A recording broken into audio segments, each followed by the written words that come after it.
Thank you for invitation. Thank you again, Mark. Thank you, Ursula, Minister, and all the participants. And thanks to Netherlands for hosting us. Thank you so much. So, dear friends, thank you all of your attention to Ukraine and to our joint defense capabilities. The key word here is, I think, is joint. We all understand that the source of this war and the long-term threat to the European way of life is Russia. But in reality, we are not just facing Russia alone. We are facing a network of state and non-state actors that are serving the cause of aggression. This network includes Russia, North Korea, the current regime in Iran, Chinese companies, and many schemes across the world that help produce weapons and carry out operations against our country, our people, and our Europe. Only together can we counter this, and the best way to do it is to hit the core of this aggression hard and to break every link that connects Russia with its accomplices. That's why our priorities are clear: our joint defense production and real restrictions on cooperation with Russia through sanctions and other restrictive measures. Thank you to everyone who's helping us with this. Now the key points for today about defense production. First, investment and technology. Our defense production potential has surpassed $35 billion. This includes nearly 1,000 types of products, from artillery and traditional armed vehicles to advanced drones of, by the way, of all types and missiles. But around 40% of this potential lacks proper funding. It's true. That's a problem. For example, we can produce over 8 million drones of different types each year, but the financing allows for far fewer. At the same time, Russia is using not only its oil revenues for defense, but also the resources of regimes like North Korea and Iran, and Russia's corrupt connections in other countries. So our united solidarity is the best answer to Russia's war network. And we are open to various forms of cooperation in the defense sector, including sharing our expertise and achievements with those who help the most. And we must lead in the drone race, both in strike drones and interceptors, and keep moving forward in producing traditional weapons, taking into account all the lessons learned in this long war. Please increase your investments in Ukraine in joint weapons production. And all the weapons we produce become part of a new, stronger European defense and security system. In this context, we welcome the European initiative, Security Action for Europe, which includes plans to provide up to 150 billion euro to develop the defense industry.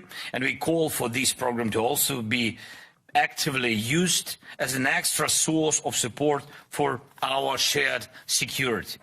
And it's important to keep in mind that Ukraine is an equal partner to this program, meaning that ensuring security is our common cause.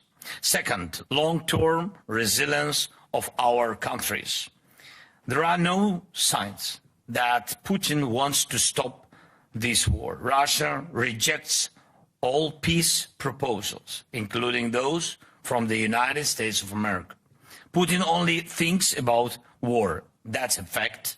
Maybe he connects his own political survival with his ability to keep killing. So long as he kills, he lives.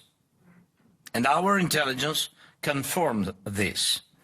Russia is even planning new military operations on NATO territory, meaning your countries, and this war is now on in Ukraine, and it's to get prepared, well, to be ready. No doubt we must stop Putin now and in Ukraine, but we have to understand that his objectives reach beyond Ukraine. European countries need to increase defense spending. We believe that 5% of GDP is the right level. A united Europe can create a defense capability that will destroy Russia's illusion that war with Europe could bring it anything. To kill that illusion faster, we must take away Russia's ability to continue this war against Ukraine with impunity. It's better to hold Russia back where it's already stuck. And I thank every country, and I thank every leader who has already decided to commit part of their national defense spending to supporting Ukraine. If every European country commits at least 0.25% of its GDP for these, and we are thankful to those countries who commit more, like Netherlands, Norway, Sweden, and such big commitment like from Germany. It's something quite reasonable. The chances for peace in Europe will grow. Third, please make sure your countries and your companies are not helping Russia or its bodies in any way. This is crucial, really. And there is no significant Russian weapon today that is produced without components, without equipment or materials from other countries, sadly, including some from Europe and NATO. Yes, of course. And this must stop. Such components can be found in every Russian missile, in most of their drones, and in military vehicles. And it's not just China. Also, Taiwan and some of these parts come from the European countries and from the United States, and every single component or machine tool delivered to Russia's defense sector helps prolong the war and is a crime against peace. Every scheme that helps them build Shahid drones or any other tools of killing is not just aiding a war against us, it's a threat to you and to the way of life that millions in our countries value deeply. Please, let's make sure that our defense potential and the potential of our partners works for our peace, not for Russia's madness. Thank you. Slava Ukraini.